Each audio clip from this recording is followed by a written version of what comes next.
Namasté.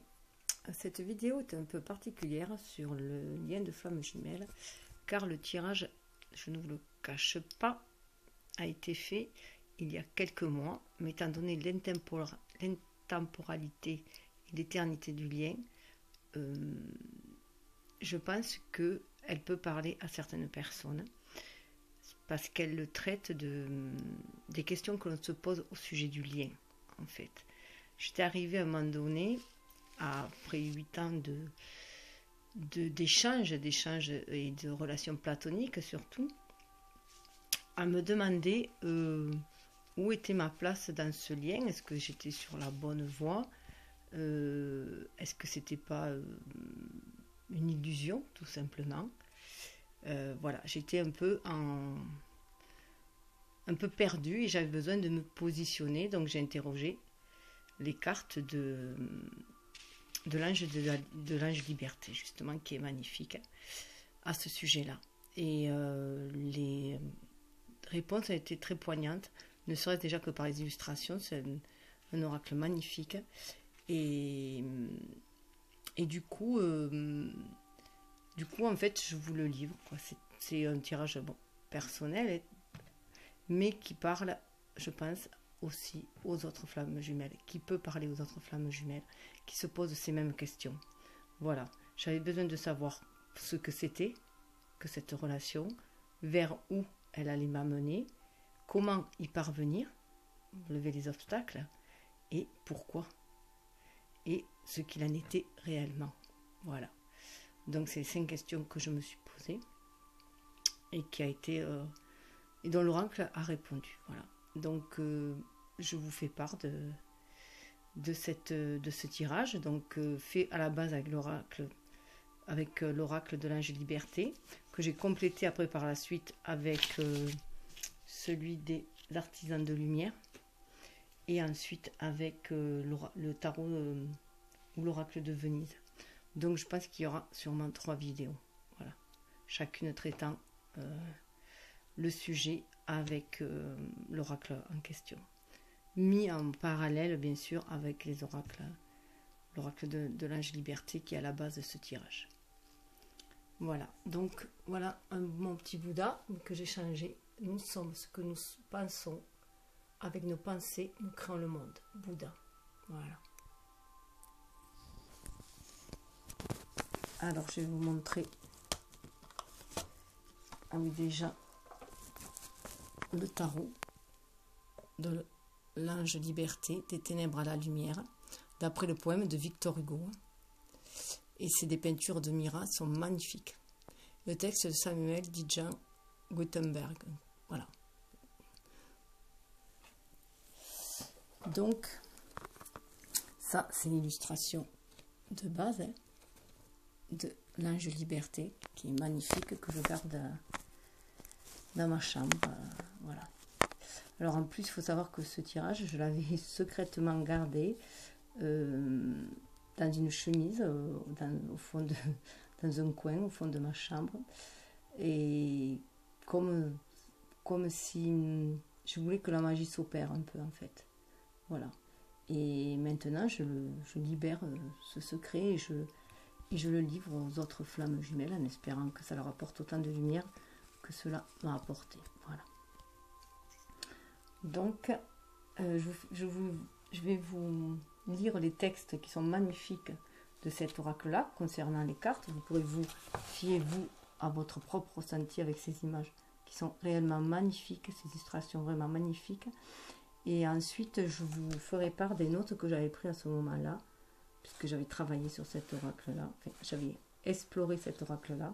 J'ai horreur du mot travailler, qui implique des contraintes, qui est très négatif pour moi, qui accompagne du labeur, des contraintes, des obligations. Et donc, je préfère le mot explorer, qui est beaucoup plus de magie et beaucoup plus mystérieux. Voilà. Alors, à la question que je me suis posée, quelles sont la nature et le sentiment et le sens, de cette relation? Donc, à la question, c'est quoi?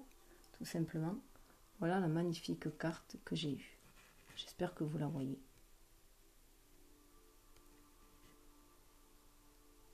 Voilà. l'aube de l'homme liberté. Alors comme vous pouvez voir, hein, il y a comme un fœtus, enfin dans une bouteille, je dirais presque à la mer, hein, qui ressemble à une fœtus, il y a 2 bébés, un argenté et un doré. Et dessous, il y a 2 dauphins, un rose et un bleu. Et il y a l'ange au-dessus, liberté, qui veille sur ce fœtus-là. Ils sont vraiment magnifiques. Alors, si je retrouve mon livret que je viens de déclarer.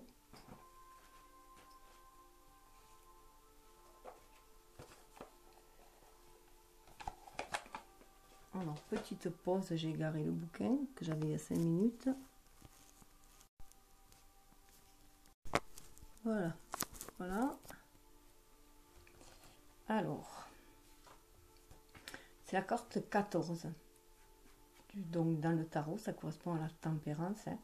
Donc, ça correspond à un équilibre et à une modération, en fait, hein, aussi, de nos énergies, à un équilibre de nos êtres, des 2 êtres qui nous composent, hein, à la maîtrise de notre énergie yin en même temps. Et la tempérance, c'est aussi la carte du mariage de l'alchimie, en fait, entre les choses qui nous composent. Et nos dualités, surtout. Qu'on a fait des duos. Donc là où je le dis aujourd'hui avec ces mots-là, parce que depuis, ça fait 8 mois à peu près. Non, pardon, 7 mois. Donc 7, hein, chiffre 7, hein, la spiritualité, et puis aussi le chariot, justement, où est-ce qu'il y a la maîtrise de ces 2 énergies et qu'on est prêt à aller de l'avant. Donc voilà. Et donc du coup, je vais de l'avant. L'étape suivante est de vous le partager. Je l'ai senti ainsi, donc je le fais. Avec beaucoup d'émotion d'ailleurs, pour revenir sur ce tirage que j'avais laissé de côté depuis. Alors, l'aube de l'homme liberté. Le symbolisme de l'arcane. La petite graine qui a été plantée dans l'arcane précédente a maintenant grandi et apparaît clairement dans sa bulle protectrice. L'homme liberté est prêt à s'incarner pour accomplir plus tard sa mission dans le monde. Cependant, il n'est pas seul et d'une certaine manière, il ne le sera jamais. Même si parfois dans sa vie terrestre à venir, il aura le sentiment d'une extrême solitude. Un ange lui aussi, en gestation, l'accompagne dans sa quête. Il est son double lumineux, son alter ego dans la dimension de l'esprit. Toujours il le guidera et le conseillera dans ses choix de vie, pour peu qu'il sache rester à son écoute et ne se perde pas dans les illusions du monde. La mère céleste, de son regard bienveillant, plein de bonté, de tendresse et d'amour, dont témoigne également l'étoile qu'elle porte au front, contemple en même temps qu'elle le protège, la gestation de l'homme liberté. L'homme liberté, c'est l'homme qu'on doit devenir. Dans le même esprit, les 2 dauphins qui se trouvent au bas de l'arcane participent à la joie de la naissance prochaine. Avec délicatesse et sensibilité, l'artiste qui à ce stade de son cheminement s'apprêtait à naître vraiment à elle-même et au monde, dépeint l'espoir lié à la prochaine naissance de l'homme liberté. Donc ça parle des plumes d'inspiration, donc ça parle d'équilibre, d'harmonie, de diplomatie, de modération, mesure, bienveillance, coopération, compromis, dialogue, concertation, sociabilité, adaptabilité, indulgence, tolérance. Donc voilà ce qu'est ce lien en fait. Cette nature de lien, elle est tout ça. Elle est cette tempérance-là. Elle est cette harmonie-là, elle est cet équilibre.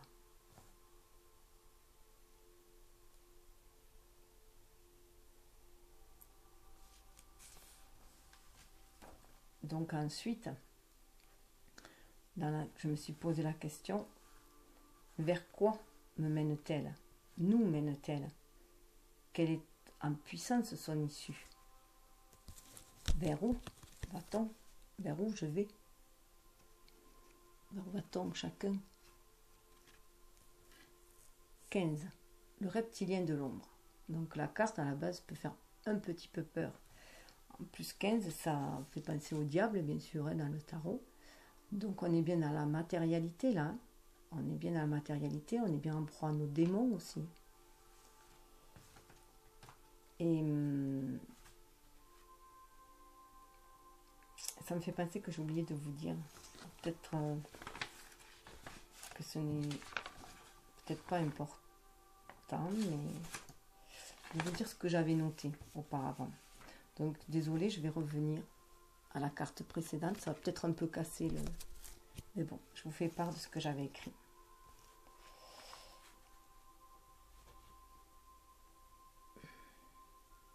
C'est super poignant. C'est semblable à l'œuf cosmique duquel naissent les flammes jumelles. L'un des bébés est doré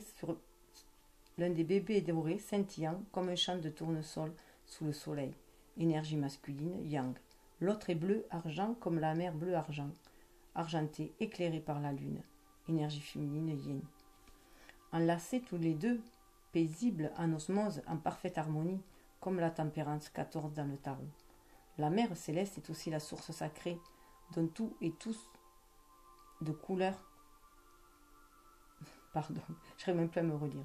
La mer céleste est aussi la source sacrée, dont tout et tous découlent à jamais liés à elle, où chacun reviendra.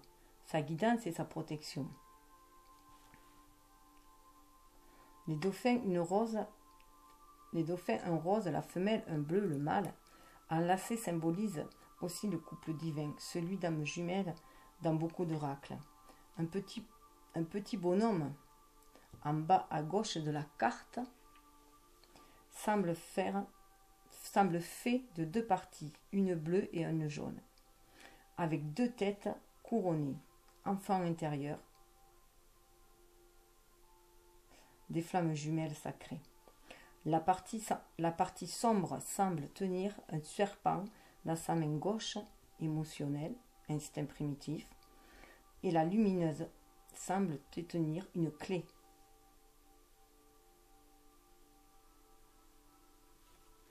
Voilà, j'arrive plus à me relire. Je ne sais pas si vous les voyez, ils sont là au coin. Alors, comme à gauche, en haut, une coupe égale les émotions du cœur. À droite, il y a un brasier, le feu de l'action, de la création et de la concrétisation, qui semble aider à l'ouverture de la membrane de protection qui enveloppe les bébés, flammes jumelles, à sa dilatation de cette bulle. C'est l'aube, l'heure de la délivrance, accouchement, l'heure de l'homme nouveau, libre. Sous le brasier, il y a deux clés à l'envers, une rose, une bleue, qui forment une croix. Et là, je rajouterai que ça peut faire penser aussi à la croisée des chemins. Voilà. Et aussi...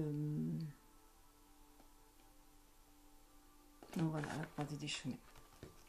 Donc voilà ce que j'avais écrit à ce moment-là. Donc, avec mes mots à moi. Donc je reviens à ma question. Seconde question, vers quoi me mène-t-elle? Nous mène-t-elle? Quelle est la puissance de son issue? Vers où? Bon, bien sûr, je parle de la relation. En fait, maintenant, je parlerai plutôt du lien que de la relation. Puisque pour moi, la relation, c'est plus dans la matérialité et le lien plus spirituel. Comme quoi, on évolue.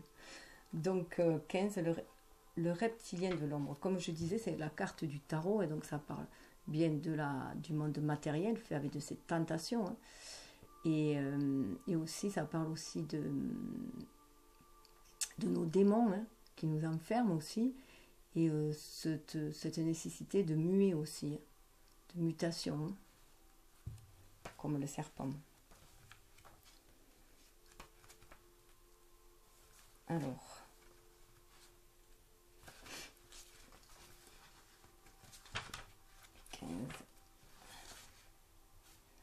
le reptilien de l'ombre.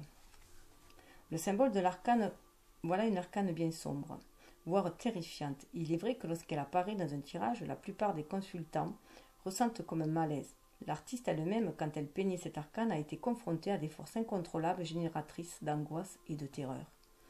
Il est vrai aussi que quand elle apparaît, elle révèle une situation le plus souvent chaotique qu'il devient urgent de transformer. Parfois, le consultant n'est pas encore pris dans les raies des tensions suggérées par la carte, mais ses limites. Dans ce cas, elle agit comme un révélateur, un signal d'alarme. Il est recommandé de stopper au plus vite les machines, voire de faire marche arrière. Il faut alors prendre conscience des causes qui ont engendré cette période difficile. La lame illustre parfaitement cette dernière. Le reptilien est enchaîné par tout ce qui est sombre en lui, par toutes les pulsions et les instincts primaires qui le dévorent. Si ceux-ci ne sont pas transmutés, le danger est grand de se perdre. Pour pouvoir se libérer et remonter vers la lumière du soleil que nous pouvons percevoir comme un espoir, qui est en haut de la bouteille, il faut faire sauter les verrous comme le suggère l'éclatement du col de la fiole. Cependant, il ne faut pas considérer cette fiole comme un lien d'enfermement, mais plutôt comme un lien de transmutation. C'est en cela que cet arcane, malgré les couleurs sombres qu'il habite et les énergies d'autodestruction auxquelles il fait implicitement référence, peut être considéré comme extrêmement positif. En nous confrontant à l'aspect sombre de nous-mêmes, à notre ombre, il nous offre l'opportunité d'un dépassement et d'une rédemption. Donc la prise de conscience de ses peurs. C'est pour cette raison qu'il intervient à cette étape de l'ensemble du tarot. Nous avons assisté dans la lame précédente à l'aube de l'homme-liberté. Sa naissance n'a pas encore eu lieu. Pour que l'homme puisse naître libre, il lui faut auparavant être confronté à ce qui l'empêche réellement d'évoluer. Donc je signale aussi qu'en fait, les cartes se suivent alors qu'elles ont sauté indépendamment, les unes après les autres, lorsque je les battais. Enfin, elles se suivent, les trois, il y en a qui vont se suivre dans l'ordre, trois dans l'ordre, et après il y en a une qui va revenir en arrière, vous verrez.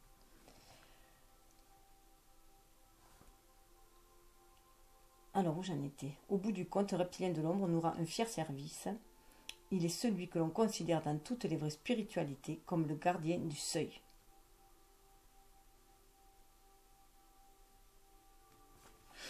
Donc là, les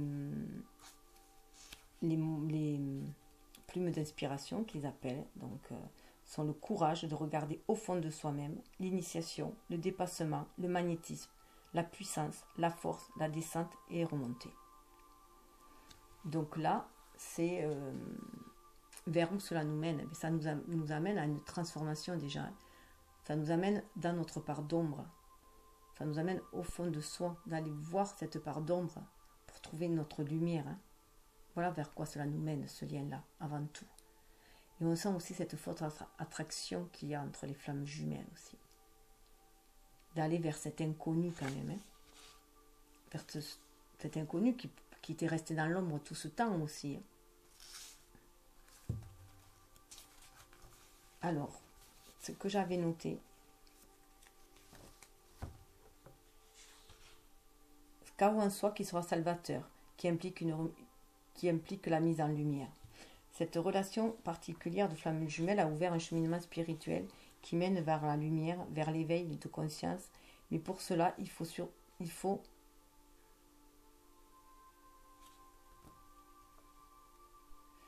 suivre une voie psychique, une voie psychique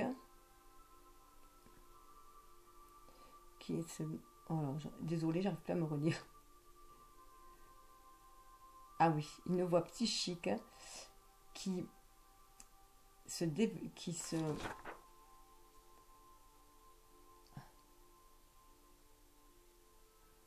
ah oui, une spéléologie au fond de notre être, de notre inconscient, afin de se libérer des chaînes qui entravent notre ego dans ce monde terrestre basé sur la dualité et permettre à notre âme de se reconnecter en conscience à la lumière, car en fait elle a toujours été.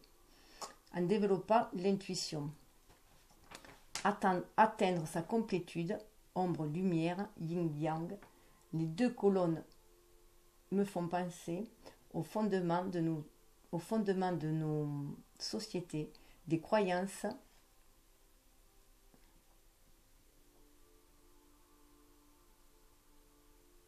les croyances, alors là je ne sais plus ce que j'ai écrit, des instructions à enseigner afin de permettre la vie en collectivité tout en s'affirmant. Une dualité déjà.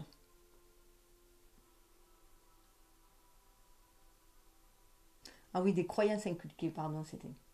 Les deux colonnes me font penser au fonctionnement de nos sociétés, des croyances inculquées, des instructions et valeurs enseignées afin de permettre la vie en collectivité tout en s'affirmant. Une dualité déjà. Croyances, dogmes qui contrôlent pour éviter tout débordement, l'anarchie, mais aussi limitative car trop conformiste. Besoin de s'en libérer pour exprimer sa vraie nature.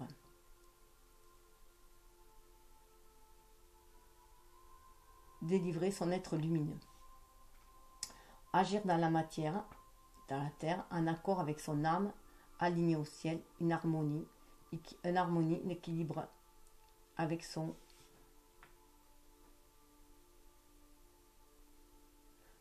ego. Voilà. Agir dans la matière, la terre, en accord avec son âme, aligné au ciel, en harmonie, en équilibre avec son ego, qui est l'esprit d'initiative, le feu de l'action. Je suis désolée, c'est un peu... c'est écrit au papier, c'est écrit vite. Quand j'écris, comme je pense plus vite que je n'écris, des fois je lis des mots ou je mâche des mots. Et puis bon, ce n'était pas écrit dans l'intention d'être lu en public déjà. Donc bon, voilà, je m'excuse. Après ma troisième question, ou comment puis-je faire au mieux pour surmonter les défis, comment y parvenir. Voilà. Alors là, tout aussi magnifique, voilà la carte, on retrouve l'œuf, la naissance de l'homme liberté, 16. Donc vous voyez, il y a bien 14, l'aube de l'homme liberté, où on était encore dans le fœtus, avec notre jumeau, avec notre alter ego, avec notre énergie yin et yang aussi en soi. Là, eh bien, on a été fait face dans cette matérialité aux reptiliens que l'on est aussi, donc à notre part d'ombre, notre être incarné, qu'il faut qu'on mue, certaines mutations. Et voilà, comment s'en sortir, voilà. Comment y parvenir, comment surmonter les défis, et bien en naissant tout simplement.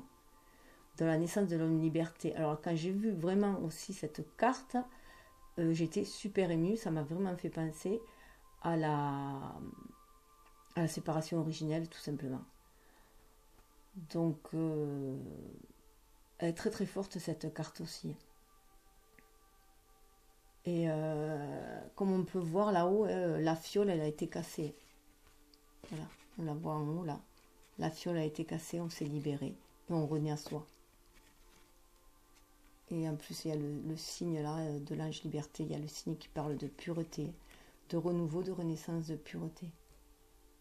Il y a énormément de symboles dans toutes ces cartes-là. Je n'ai même pas étudié tous les symboles qu'il y a.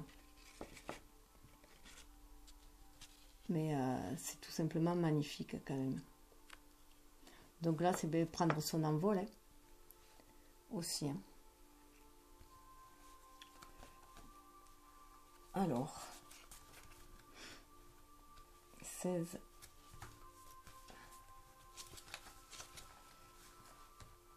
La naissance d'homme liberté, le symbolisme de l'arcane. Dans le tarot de Marseille, cet arcane est appelé la maison Dieu.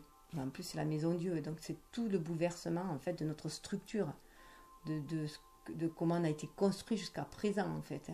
Donc on est complètement déstabilisé, mais c'est salvateur. Il y a toute une remise en question qui est faite de nos valeurs, justement. Tout comme l'arcane qui le précède, il a mauvaise réputation, car il annonce également toute forme de destruction, de perte et d'écroulement. Certes, il dit là encore qu'il s'agit d'un mal pour un bien, et que ce que nous perdons sur un plan nous est redonné au centuple sur un autre. Il est vrai qu'il en est ainsi, car telle est la loi de l'évolution. Néanmoins, à force de mettre l'accent sur l'aspect destructeur, pourtant nécessaire de la période actuelle, où on en oublie bien souvent d'en valoriser suffisamment les résultats, au cas où le processus de transformation est réellement mis en œuvre. On ne peut ignorer les tendances primaires de notre personnalité qui entravent notre chemin. Il est essentiel de les repérer, de les purifier et de les transmuter. On ne peut pas plus ignorer la lumière qui résulte d'une telle épreuve alchimique. La mettre en exergue positive l'action du consultant, lui donne espoir et courage, et surtout lui dévoile le véritable sens de ce qu'il est en train de vivre. C'est ce qu'a fait l'artiste ici, dans une composition une nouvelle fois admirable. L'arcane nous parle de naissance et d'ouverture au monde plutôt que de destruction. Il nous parle de joie et de bonheur plutôt que des peines et de souffrances. L'enfant et son double lumineux, que nous avons vu grandi dans les arcanes précédents, peuvent maintenant naître après que le défi du reptilien ait été relevé. Donc on a bien relevé le défi du reptilien, ce défi dans notre incarnation. Guidé par son ange, qui le premier sort de l'œuf matriciel, empli de la lumière de la conscience, l'homme liberté peut aller dans le monde pour accomplir sa mission et pour lui apporter cette lumière. Il est libre, libéré, car il a fait les bons choix, ceux de l'être essentiel et non ceux de l'être existentiel.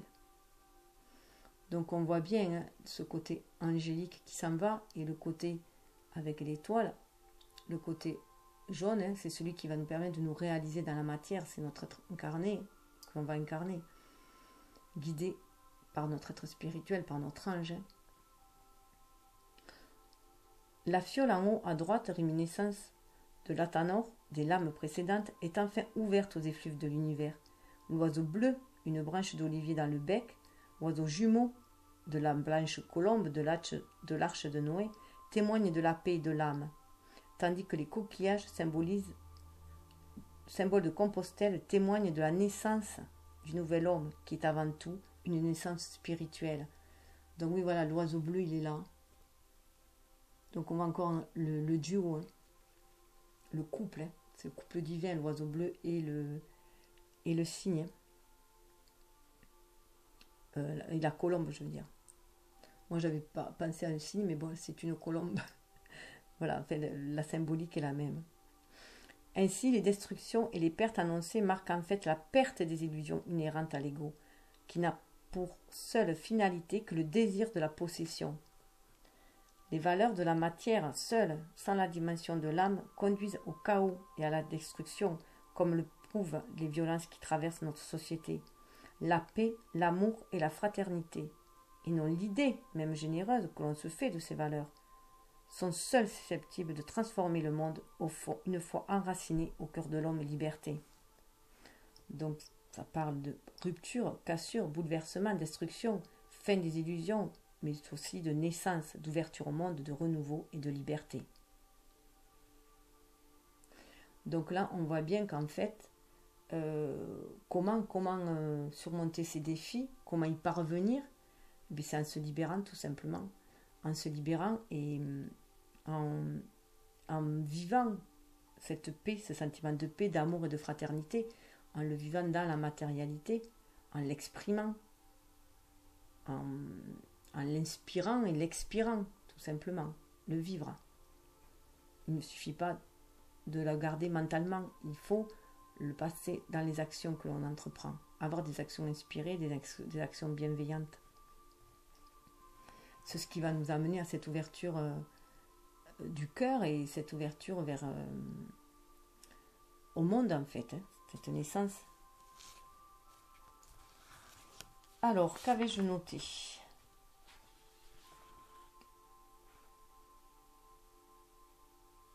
Cette carte me fait vraiment penser à la naissance des flammes jumelles issues de l'œuf cosmique.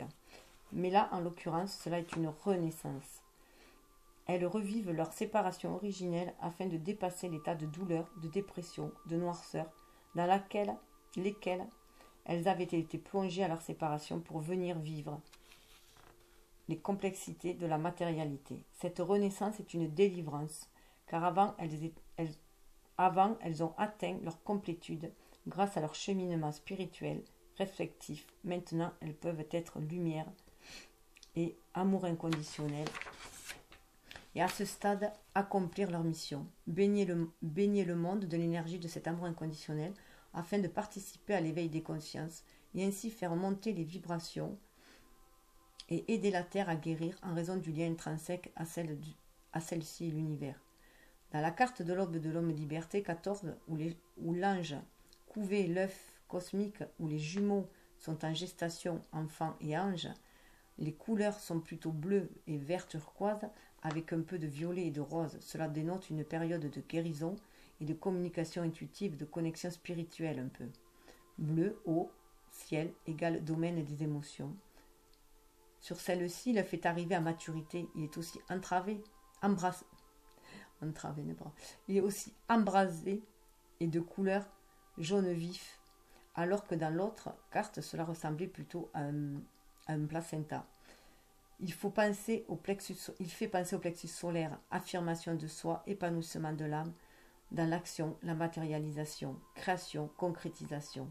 Les couleurs sur fond bleu nuit sont plutôt parme, violette, cela donne une dimension spirituelle intuitive. Voilà ce que j'avais noté à ce moment-là. Alors ensuite, je me suis posée, après avoir compris qu'il fallait renaître à soi, quel est le but final de toute cette évolution, ce cheminement, et pourquoi? Alors là, j'ai été surprise parce que autant ça faisait 14, 15, 16, ça faisait une suite logique, je suis retournée à 13. Le puits des présages. Alors cette carte est très forte aussi, parce qu'on retrouve, deux jumeaux qui naissent, et qu'on retrouve aussi deux fioles où on est emprisonné. Hein. Voilà, là et là. Hein. Voilà, donc voilà. Et 13 symbolise bien sûr la mort. Donc dans le pourquoi, il y a une question de mourir à soi-même, hein, de mourir à soi pour mieux renaître, tout simplement. Voilà. J'ai vu comme ça, pour renaître, mais pour renaître à l'amour inconditionnel et à la spiritualité. L'amour inconditionnel représenté par les roses et la spiritualité représentée par les lys. La pureté, hein, revenir à cette pureté que l'on va devoir matérialiser dans cette matérialité. Et donc on est protégé aussi, du coup,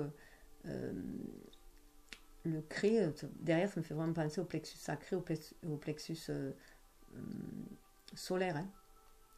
Donc à nous s'affirmer, hein, notre désir de nous affirmer, de se réaliser dans la matière. Donc c'est ce que je vous dis aujourd'hui, je verrai ce que j'avais dit sur le moment. En tout cas pour l'instant, je vais vous faire ce qu'il a dit de la carte. Le symbole de l'arcane. Nous retrouvons ici le vase de l'arcane précédent, mais cette fois-ci nous sommes confrontés à la mort représentée par la grande faucheuse, un squelette tenant une faux. Bon, l'arcane précédent, là, on ne l'a pas, c'était la rose vivifiante qu'il y a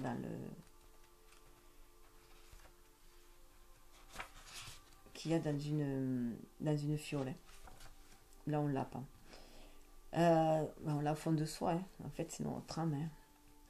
Hein. Un squelette tenant une faux. Cette image de la mort a toujours engendré une certaine appréhension, une certaine angoisse. Dans notre culture matérialiste, la mort est alors synonyme de néant, de perte, de deuil, tant est grand l'attachement au bien de ce monde. La Camarde, comme l'appelait Georges Brassens, a mauvaise réputation. Pourtant, l'arcane 13 est une carte pleine d'espoir, si on sait voir en la mort le passage obligé à une autre dimension de nous-mêmes, encore plus proche de notre véritable essence qu'auparavant. Alors que l'arcane de la rose vivifiante parlait de transformation, de la conscience et d'une nouvelle vision plus spirituelle de la vie, cet arcane appelle au passage à l'acte. Il s'agit maintenant de réellement transformer la vie, notre vie, en mourant au mieux, au vieux moi, pour renaître au nouveau moi. Donc pour moi, celle-ci qui nous demandait où cela nous amène, ça nous amenait en fait à une transformation intérieure pour moi là.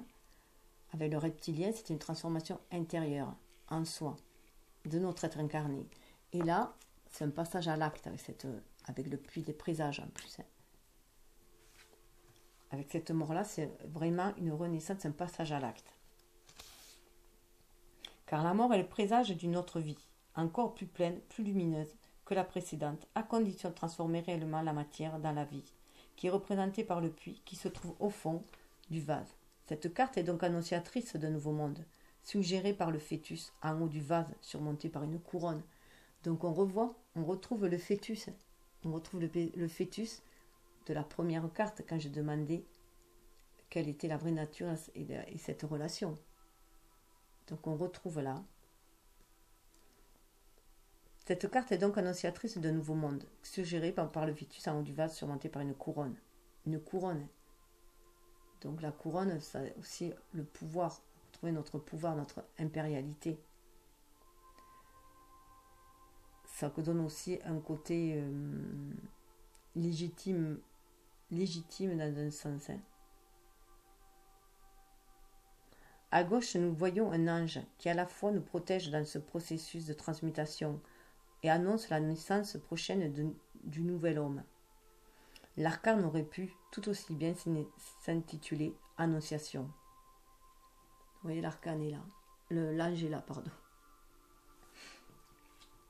Donc cela signifie mort, renaissance, transformation, rupture avec le passé, métamorphose de la matière, changements radicaux, fin, mais aussi petite graine, renouveau, reconstruction, initiation. C'est un passage, il faut passer à l'acte en fait. Alors, j'ai noté, dans ce puits à l'intérieur de la fiole, il y a une grosse émeraude verte qui peut symboliser notre joyau intérieur, notre cœur, le chakra vert et notre guérison. Il y en a aussi à l'extérieur de la fiole, au sol qui en est jonché. Il y a aussi un joli puits doré à l'extérieur, à droite. On peut penser que les deux communiquent, qu'entrer en soi permet de sortir épanoui. Donc voilà, il y a cette histoire d'entrer en soi par ce puits-là, aller dans ses profondeurs, les profondeurs sonores, pour pouvoir ressortir après dans la matérialité, tout doré, enrichi en fait par nos découvertes. Et du coup, avec notre pouvoir, voilà, d'où la couronne aussi. Il y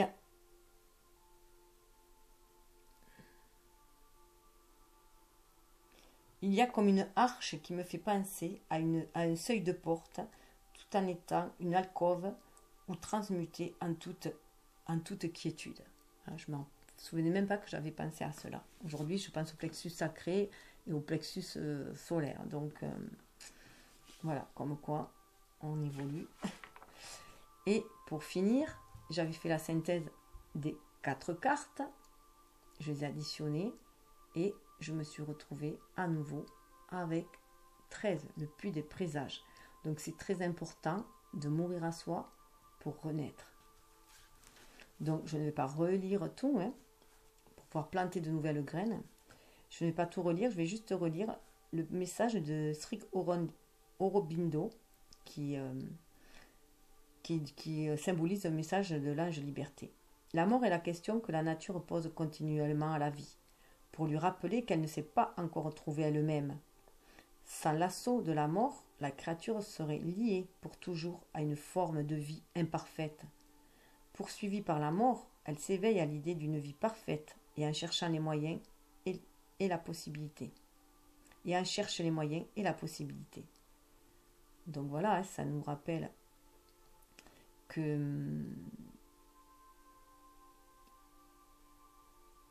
ne s'est pas trouvé nous-mêmes déjà, qu'on est dans notre recherche de soi, dans notre complétude, et que cette mort aussi, l'assaut de cette mort qui nous poursuit en fait, que l'on doit toujours qu'on passe par des étapes, ce qui demande aussi de faire le deuil des choses précédentes, enfin de choses qu'on a acquis, des choses qui ne nous servent plus, tout ça, tout ce cycle de vie, mort, renouveau, que la nature, que comme la nature, on doit suivre en fait dans notre développement personnel. Voilà, ça nous montre aussi que de cet état reptilien, on doit muer pour aller vers cet être angélique, cet être de lumière que l'on est, et être nous-mêmes. être soi. Donc voilà, on est en train de chercher, déjà ça nous éveille l'idée d'une vie meilleure et de chercher les moyens pour y parvenir. Alors il y avait dans la carte d'ambiance, hein, le 10, les mystères du zodiaque. Voilà, donc c'était les énergies qu'il y avait autour de ce cheminement, je dirais, hein, qui nous amène à cette transformation, à cette mort.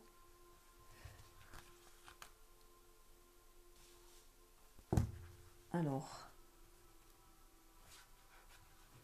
10.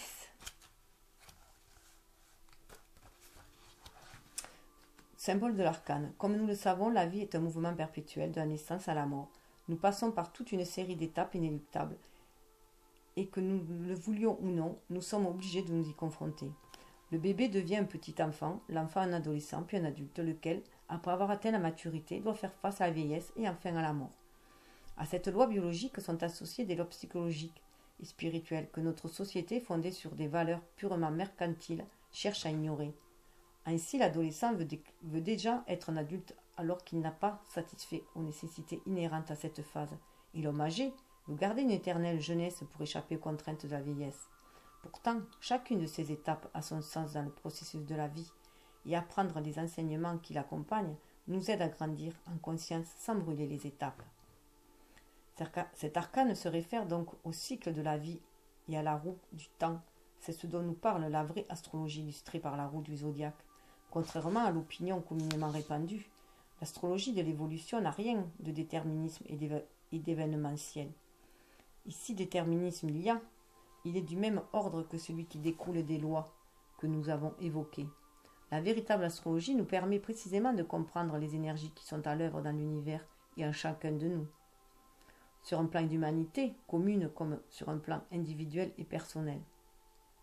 Elle nous éclaire sur notre chemin et nous permet, fort de cette connaissance, de prendre les décisions qui sont les plus en accord avec notre être profond, au-delà des besoins et des pulsions de notre être superficiel, le seul à être considéré dans notre société avec toutes les graves conséquences que nous pouvons constater. L'astrologie, tout comme le tarot de l'ange liberté, ne cherche pas à nous enfermer dans un déterminisme absolu, mais bien au contraire à prendre notre destinée en main avec courage et détermination pour nous accomplir dans notre réalité essentielle. Elle ne cherche pas à prédire de quelconques événements, mais à donner la signification de cet événement dans la dynamique globale de notre vie. Face à cet arcane, nous sommes appelés à être attentifs au rythme de notre destinée et à en prendre le sens pour pouvoir agir ensuite avec justesse. Les messages de l'ange liberté, alors ça parle aussi de fin de cycle, de début de cycle, de changement, de renouvellement, de renouveau, recommencement, ouverture, opportunité, évolution, involution, ce qui est tout à fait logique après une mort. Hein. Voilà, ça suit, voilà, c'est une suite logique. Voyageurs, alors les messages de la liberté, voyageurs sur les hauteurs nues de l'éternel, marche encore sur le difficile sentier immémorial et joins-toi à l'austère courbe des cycles mesurés par l'homme, par les dieux initiés. Sir Aurobindo. Et voilà, je tenais aussi à dire que sur la carte, donc j'en ai à côté, sur la carte du puits qui était en synthèse j'avais marqué: je pense que nous sommes en plein dans cette phase et qu'il faut qu'on plonge dans nos craintes, sans crainte dans le puits. Mais il y a encore des réticences. C'est une nécessité pour les flammes jumelles. Sans cette mort à nous-mêmes, individuellement, la renaissance tardera, bloquant les retrouvailles et la fusion des flammes jumelles.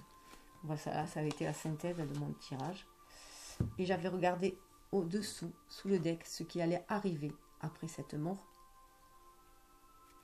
Et bien, il y avait la sortie des ténèbres, le 20, le jugement, hein, sans rapport avec le jugement, la sortie des ténèbres. Donc c'est une très belle carte puisque on renaît à soi, on va vers la lumière, on devient un ange vert, hein, donc on est guéri de toutes nos tentations, on voit les bouches en bas, hein, de nos tentations, il y a une araignée, hein, donc on a tissé aussi, on a mué, on a tissé notre toile, on s'élève aussi, il y a une élévation là, parce qu'elle regarde vers le haut, cette araignée, donc il y a une élévation, on a laissé les tentations en bas, hein. les cancans, les tensions en bas, on s'estirpe de cette toile matérialiste, je dirais. On va vers quelque chose de beaucoup plus spirituel. De ces liens toxiques, on se débarrasse de ces liens toxiques, hein, là, de sombre, de nos parties sombres.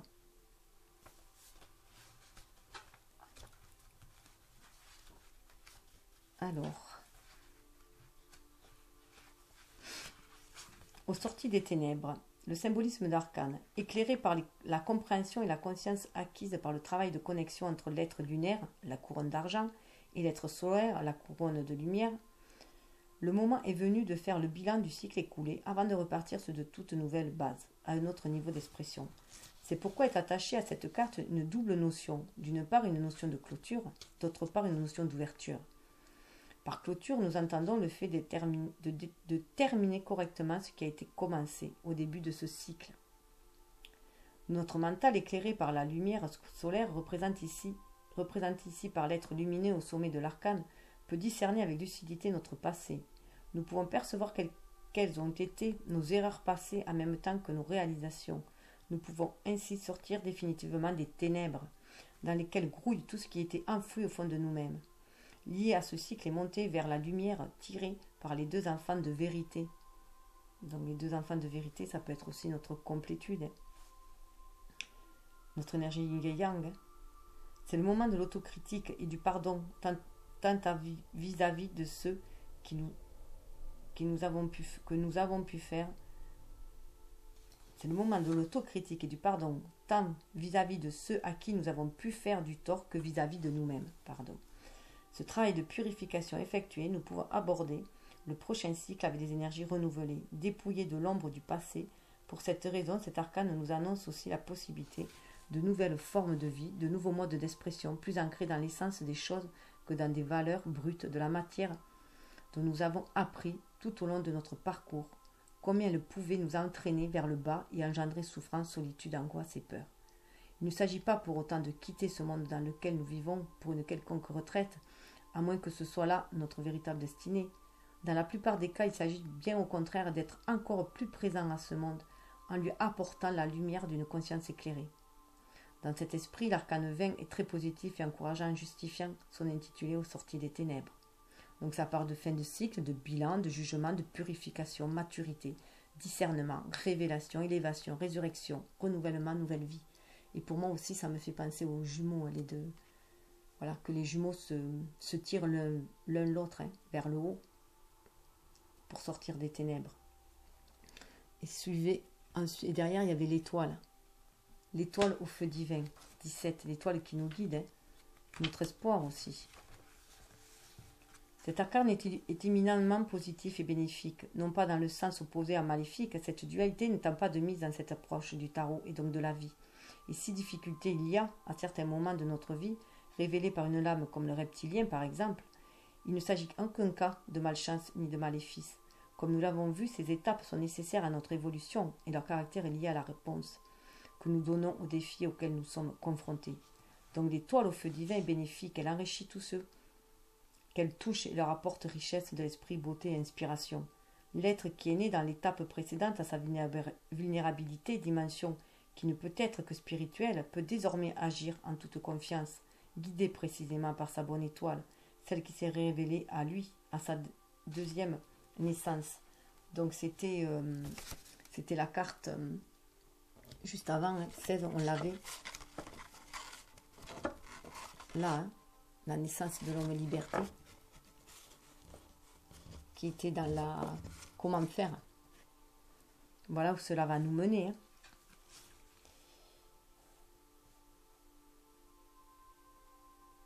Cette peinture, l'une de mes préférées, non seulement du fait de sa positivité, mais aussi par son extrême délicatesse et sa beauté lumineuse, traduit remarquablement l'atmosphère de douceur, de bonté et d'harmonie dans laquelle l'homme liberté peut espérer évoluer après les épreuves initiatiques qu'il a subies et dont il a triomphé. La jeune fille au centre de l'arcane, nue dans sa vérité et son authenticité, distribue une manne d'étoiles à la mère et son enfant en contrebas. Elle se penche telle une bonne fée au-dessus de ceux qu'elle protège. Image de pureté et de vérité, elle témoigne des bienfaits qui attendent celui qui a suivi la voie en respectant les lois. Ça peut être aussi, on peut aussi, alors on peut recevoir cette manne, mais on peut aussi être cette manne aussi, après en retour aussi, le donner aux autres.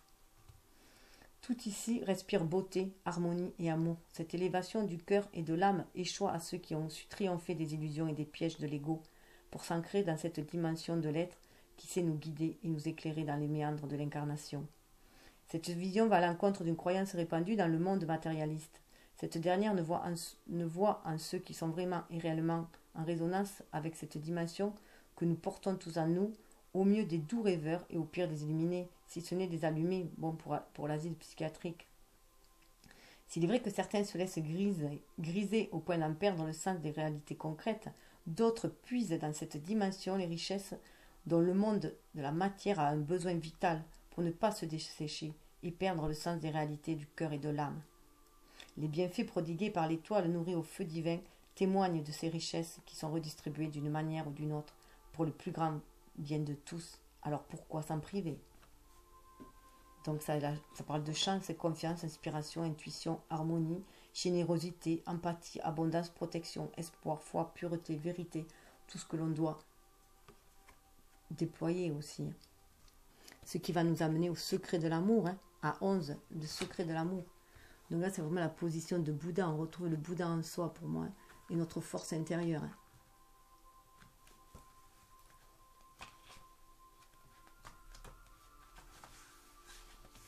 Le symbole de l'arcane, cet arcane parle de lui-même. En son centre se trouve un être les yeux clos, en profonde méditation. Son visage serein et calme irradie. On le sent habité par une présence intérieure et radieuse. Dans tous les enseignements spirituels, la méditation est une pratique de concentration qui permet à la personne qui médite de se tourner en elle-même pour y puiser force et sérénité. Elle peut ainsi se concentrer et canaliser toutes les pulsions instinctives qui l'aveuglent et l'empêchent d'agir de manière juste, c'est-à-dire non égoïste. Une personne qui n'arrive pas à se concentrer ainsi non seulement disperse son énergie, mais a peu de chances de réaliser son objectif. Cette peinture, au-delà de sa dimension spirituelle, illustre cette joie que nous avons tous pu ressentir à certains moments quand nous avons réussi à nous intérioriser. Contrairement à ce que l'on peut penser quand on ne la pratique pas, la méditation n'est pas une fuite des réalités terrestres, mais une préparation à l'action.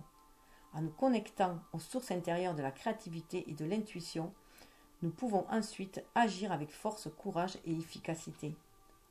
Les mains du méditant se joignent avec délicatesse sur sa poitrine au niveau du chakra du cœur, là où réside en nous la source du véritable amour, qui est le moteur de toute action empreinte de grandeur. La lumière qui irradie de ce centre exprime la force avec laquelle cet amour peut se manifester. Cet être se trouve au cœur d'un cercle de feu qui représente la force solaire et le rayonnement que peut manifester celui qui a su s'élever au-dessus de ses passions et de ses instincts et transmuer leur énergie en les tournant vers le haut et non plus vers le bas. Là encore, une force interprétation fait croire que si on veut s'élever vers de plus grandes dimensions de nous-mêmes, il faut se couper de nos mauvaises pulsions. Ce sont des énergies et si elles sont éradiquées, nous sommes en réalité coupés de nous-mêmes. Pourtant, les laisser nous dominer, comme nous y incite en permanence la publicité et les valeurs de la société dans laquelle nous vivons, ne peut conduire qu'à la violence, à la haine et finalement à la destruction, comme nous pouvons le constater. De la maîtrise. L'artiste a magnifiquement illustré ce processus en montrant au bas de l'arcane un lion qui traduit précisément les instincts et toutes les formes d'expression de l'ego, orgueil, domination exclusive, etc. Surplombant la tête du méditant, nous trouvons le symbole de l'infini. C'est en nous connectant à des valeurs supérieures, aux valeurs de l'esprit et non à celles de la matière, que nous pouvons non seulement nous transformer, mais aussi transformer le monde qui nous entoure. Donc ça part de force intérieure, de courage, d'audace, de calme, de fermeté, douceur, de volonté, de persévérance, d'efficacité, d'autorité, de puissance, maîtrise, pouvoir, confiance, magnétisme, rayonnement, succès, réalisation. Ce qui va nous amener à l'homme-liberté. Aussi, c'est l'harmonie. 11, c'est aussi le chiffre des flammes jumelles. 11, l'homme-liberté, où on voit l'homme et la femme, où ça symbolise notre énergie yin et yang, notre côté lunaire, notre côté solaire, notre pouvoir magique, notre pouvoir lunaire, notre pouvoir aussi de réalisation, et notre pouvoir d'inspiration. Et la mue au milieu, qui forme le 8 en plus.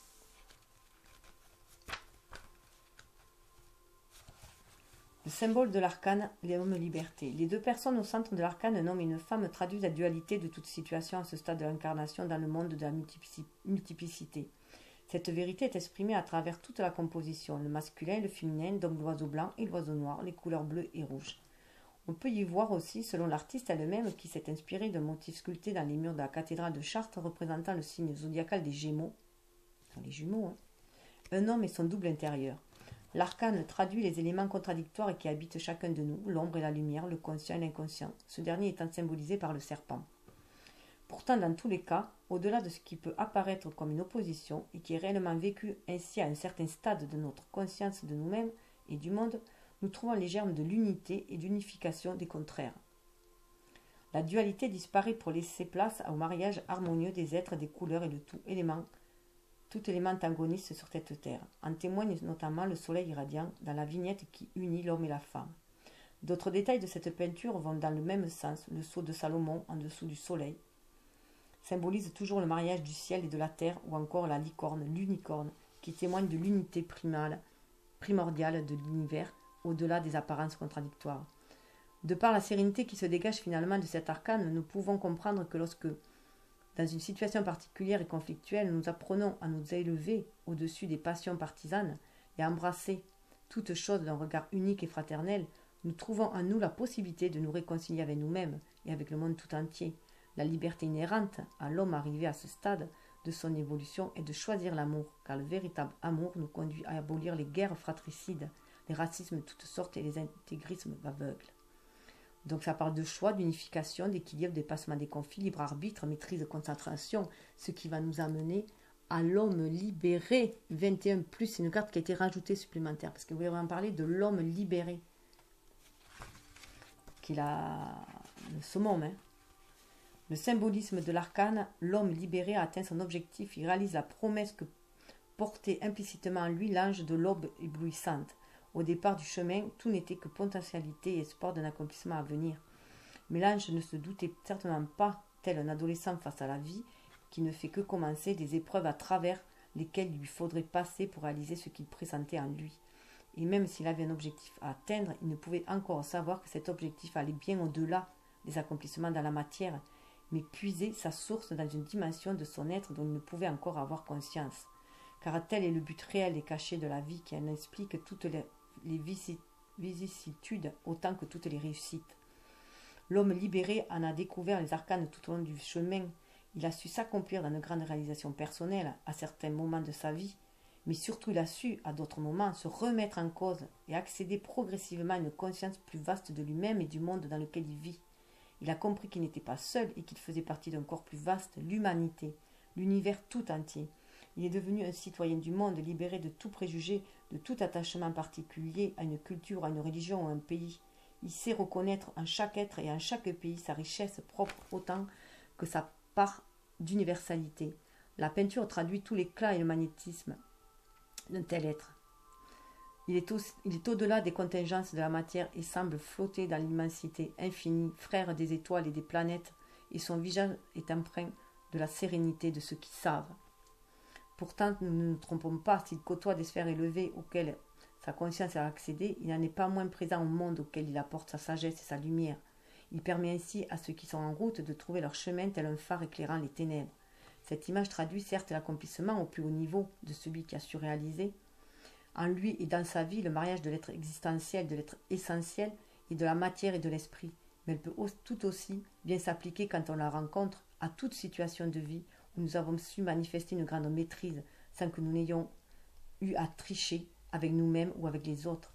Elle marque la réalisation à la fin d'un cycle donné. Il faut maintenant abandonner les formes qui nous ont permis d'arriver jusque-là pour entamer un nouveau cycle d'expérience qui nous fera encore grandir plus haut. Voilà, c'est l'accomplissement, la maîtrise, la sérénité, joie, foi, innombrables dépassements. Voilà où on va. Message de la liberté, quand vous voyez la lumière, c'est une vision. Quand vous sentez que la lumière descend en vous, c'est une expérience. Quand la lumière s'établit en vous et vous apporte l'illumination et la connaissance, c'est une réalisation. Sri Aurobindo. Donc c'est magnifique. On va vers cette réalisation. On va vers cet homme libéré. Cette relation de femme jumelle nous permet d'être des hommes libérés, femmes et hommes libérés, prêts à accomplir cette mission et apporter cette lumière sur terre. Donc voilà, je vous embrasse très très fort